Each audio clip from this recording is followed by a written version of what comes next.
नमस्कार. 10वीच्या बोर्ड परीक्षेत 95% पेक्षा जास्त गुण कसे मिळवायचे? आज आपण यशाचे असे 5 मंत्र जाणून घेणार आहोत, जे तुम्हाला तुमच्या ध्येयापर्यंत पोचायला नक्कीच मदत करतील. वर्षाच्या सुरुवातीला किती जोश असतो नाही का? वाटतं की आपण हेही करू तेही करू आणि 95% तर आरामात मिळू.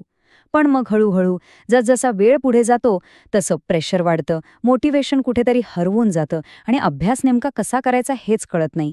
असं अनेकांबरोबर होतं. पण घाबरण्याचं खरंच काही कारण नाहीये. कारण योग्य प्लॅनिंग आणि योग्य दिशेने प्रयत्न केले तर 95%पेक्षा जास्त गुण मिळवणं अजिबात अवघड नाहीये. आज आपण याच योग्य दिशेबद्दल बोलणार आहोत.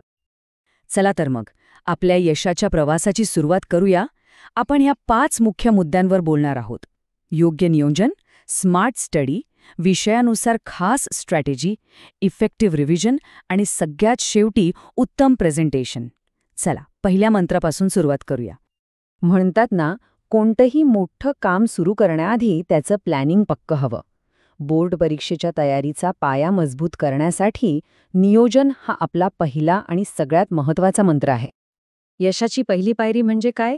तर फक्त शाळेच्या वेळेवर अवलंबून न राहता स्वतःचा एक पर्सनल प्लॅन बनवणं. प्रत्येकाची शिकण्याची स्पीड वेगळी असते. त्यामुळे आपलं स्वतःचं एक वेळापत्रक बनवणं आणि आपल्या गतीने अभ्यास करणं खूप गरजेचं आहे. एक छोटासे टार्गेट ठेवूया. जुलै महिन्याच्या शेवटपर्यंत आपला कमीत कमी 50 ते 60% सिलेबस पूर्ण व्हायलाच हवा. यामुळे काय होईल, आपण इतरांपेक्षा खूप पुढे राहू आणि रिव्हिजनसाठी भरपूर वेळ मिळेल. चला आता दुसऱ्या मंत्राकडे वळूया. फक्त तासनतास अभ्यास करत बसणं म्हणजे यश नाही. महत्वाचं हे आहे की आपण किती हुशारीने म्हणजे स्मार्ट पद्धतीने अभ्यास करतो. हार्डवर्क आणि स्मार्टवर्क या दोन्हीमध्ये ना जमीन अस्मानाचा फरक आहे. स्मार्टवर्क म्हणजे काय आहे? तर रोजचे छोटे छोटे टार्गेट्स ठरवून अभ्यास करणे. यामुळे कमी वेळात जास्त परिणामकारक अभ्यास होतो आणि तो लक्षातही छान राहतो. एक गोष्ट अगदी पक्की लक्षात ठेवायची, बोर्ड परीक्षेचा संपूर्ण पेपर आपल्या टेक्स्टबुकमधूनच येतो. त्यामुळे बाहेरच्या गाईड्स किंवा इतर पुस्तकांपेक्षा आपलं पाठ्यपुस्तकच सगळ्यात महत्त्वाचं आहे.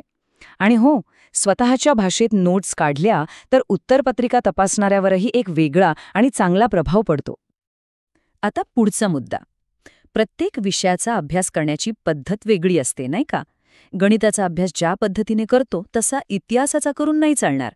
त्यामुळे आता आपण प्रत्येक विषयासाठी एक खास रणनीती पाहूया. मराठीमध्ये उपयोजित लेखनात मार्क मिळवणं खूप सोपं आहे, फक्त योग्य पर्याय निवडायला हवा. उदाहरणार्थ पत्रलेखनामध्ये नेहमी फॉर्मल पत्र निवडा, कारण त्याचा फॉर्मॅट ठरलेला असतो आणि मार्क मिळवणं सोपं जातं. तसंच जाहिरात, बातमी आणि वैचारिक लेखनात मार्क मिळवण्याची संधी जास्त असते. विज्ञानामध्ये कॉन्सेप्ट क्लिअर असणं तर गरजेचं आहेच, पण त्याहीपेक्षा महत्त्वाचं आहे शास्त्रीय आकृत्या म्हणजे डायग्रॅम्स काढण्याची प्रॅक्टिस करणं. उत्तरं नेहमी पॉइंट्समध्ये लिहा. प्रश्नपेढी वापरली तर कोणत्या डायग्रॅम्स महत्त्वाच्या आहेत याचा अंदाजही येतो. आता गणित. गणितासाठी एकच नियम आहे, सराव, सराव आणि फक्त सराव. एकाच प्रकारचं गणित कमीत कमी 5 ते 6 वेळा सोडवलं ना की ते कायमचं पक्कं होतं.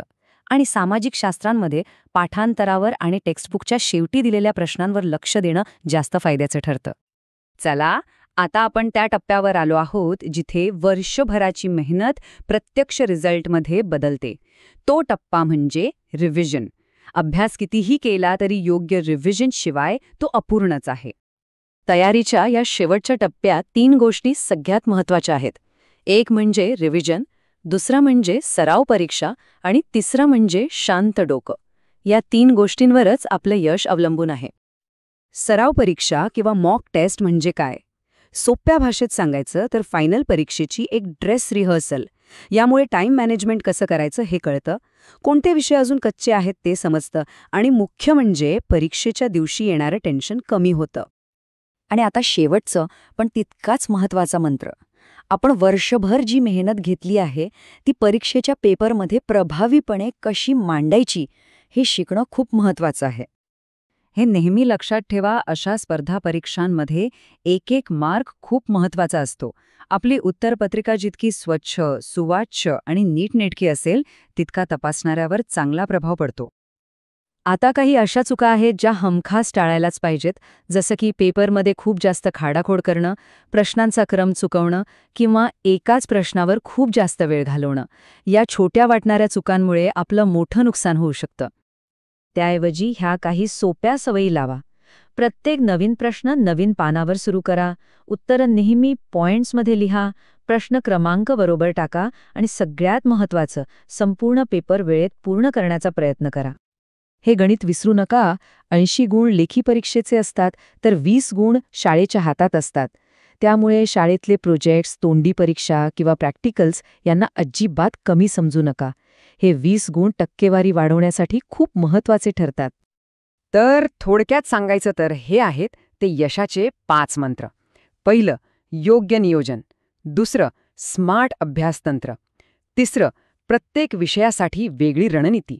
चौथं, प्रभावी उजळणी. आणि 5वं, उत्तम सादरीकरण. शेवटी एवढंच सांगेन, 95% मिळवणं हे ध्येय तर आहेच, पण हा जो तयारीचा संपूर्ण प्रवास आहे ना, तो एन्जॉय करणं हीच खरी जिंक आहे. या प्रवासासाठी तुम्हा सगळ्यांना खूप खूप शुभेच्छा.